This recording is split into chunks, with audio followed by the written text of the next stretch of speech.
Hello everyone, this is AJ here with Star Time. Yes, another name change has occurred. However, this is due to the fact that I'm really not vegan anymore. I'm more just vegetarian based now. On occasion, I will still focus on health and nutrition, but for the most part, I'm going to be focused on the paranormal and esoteric topics. So today, we are talking about where do we go when we die? And is it possible that there could be some proof of reincarnation? Well, I think I may have found it in this book, Many Lives, Many Masters, by Dr. Brian Weiss. This book is based off of a true patient and doctor occurrence. During deep hypnosis, the patient, Catherine, starts to remember many past lives. The doctor was not trying to invoke a past life memory, but merely stumbled upon it. The doctor was not into the paranormal and was very clinical and pragmatic about the healing of the human mind. Catherine was not getting any better from her panic attacks, anxieties, and depression, even though they had several sessions and she had been regressed back to 3 years of age. Then he made a request that would change how he viewed his whole life and profession. He simply asked her, "Go back to the time from which your symptoms arise." This is where everything starts to change for them both. The patient started to go back to a past life. The doctor was stunned, and he asked her what year it was. She stated 1863 BC. The doctor had seen many patients and hypnotized many people, but this had never happened before. He knew this patient was a completely normal person. She was not psychotic in any way.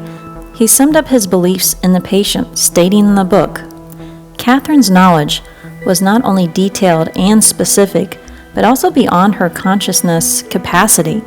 She knew things that could not be gleaned from a book and then temporarily forgotten. Her knowledge could not have been acquired in her childhood and then simply suppressed or repressed from consciousness. And what about the masters and their messages? This came through Catherine, but was not of Catherine. And their wisdom was also reflected in Catherine's memories of lifetimes. I knew that this information and these messages were true. I knew this not only from many years of careful study of people, their minds and brains and personalities, but I also knew this intuitively, even before the visit from my father and my son. My brain, with its years of careful scientific training, knew this, and my bones also knew this. As he started to regress Catherine, she started to reveal many past lives, approximately 86 to be exact. The patient remembered many lives and also how she died in them. In one lifetime, she remembers dying in a tsunami with her small child ripped from her arms. Yet in another lifetime, she remembers dying of a plague and being sealed in a cave, perhaps even still alive. Sometimes, when she remembered dying, everything would go quiet, and her spirit guides, or the masters, would start commenting to the doctor why Catherine was in a deep trance. They would tell the doctor through Catherine things that very few people would know about him. During one particular session, this is what Catherine started saying. Your father says you will know him because his name is Avram, and your daughter is named after him. Also, his death was due to his heart. Your son's heart was also important, for it was backward, like a chicken's. He made a great sacrifice for you out of his love. His soul is very advanced. His death satisfied his parents' debts. Also, he wanted to show you that medicine could only go so far, that its scope is very limited. This really stunned the doctor, because not too many people knew his son had died, especially the precise details on how. During these sessions, the spirit guides would continue to show up and inform the doctor of many of life's secrets. They informed him that these sessions were more to help him than it had to do with Catherine. They would tell him that the souls keep coming back in order to lose their addictions and bad habits. They said that nature was perfection and in perfect balance, but humans are not. We must learn to be not to be too greedy and to find balance in our lives. At one point, they even revealed that there are multiple dimensions. In one session, Catherine started to say, "I have been to different planes at different times.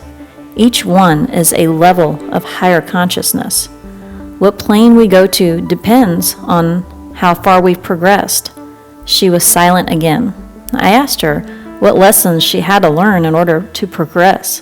She answered immediately that we must share our knowledge with other people, that we all have abilities far beyond what we use.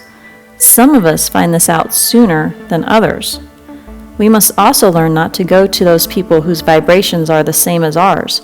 It is normal to feel drawn to somebody who is on the same level that you are, but this is wrong. You must also go to these people whose vibrations are wrong with yours. This is the importance in helping these people. We are given intuitive powers we should follow and not try to resist. Those who resist will meet with danger. We are not sent back from each plane with equal powers. Some of us possess powers greater than others because they have been occurred from other times. Thus, people are not all created equal, but eventually we'll reach a point where we all will be equal. There were many fascinating insights like this in this book. It even hinted that this could explain the phenomenon of foreign language syndrome, when someone wakes up from a coma or a traumatic event and then can all of a sudden start speaking a totally different language from their own, or when visiting a new city for the first time, they can navigate it perfectly because of some past life memories emerging through. I found this book really resonated some truths, and maybe it does contain some tangible, esoteric insights. This is something very hard to find when we study these unknown mysteries. Towards the end of the book, Catherine gets better and better, and she no longer suffers with all her phobias. She would always remember the past lives in the session, but never the revelations that the masters who share in the sessions. However, she did start to develop very strong psychic abilities, especially of precognition. The doctor's life seemed to be benefiting as well. At the time of these sessions, his wife's mother was dying of cancer, and he started to share some of the revelations that he had been learning. This seemed to bring her tremendous peace. Dr. Weiss goes on to say in the book, she believed in the immortality of her soul, and this helped her endure the pain. This book even gave an odd prediction of the future, which I will leave you with to ponder over. The masters revealed this to the doctor. Everything must be balanced. Nature is balanced. The beasts live in harmony. Humans have not learned to do that. They continue to destroy themselves. There is no harmony, no plan in what they do. It's so different in nature. Nature is balanced. Nature is energy and life and restoration. And humans just destroy. They destroy nature. They destroy other humans. They will eventually destroy themselves. This was an ominous prediction. With the world constantly in chaos and turmoil, I hope this would not be soon. When will this happen? I asked. It will happen sooner than they think. Nature will survive, plants will survive, but we will not. Can we do anything to prevent that destruction? No. Everything must be balanced. Will this destruction happen in our lifetime? Can we avert it? It will not happen in our lifetime, but we will be on another plane, another dimension, when it happens, but we will see it. Is there no way of teaching humankind? I kept looking for a way out, for some mitigating possibility. It will be done on another level. We will learn from that. I looked on the bright side. Well, then our souls progressed in different places.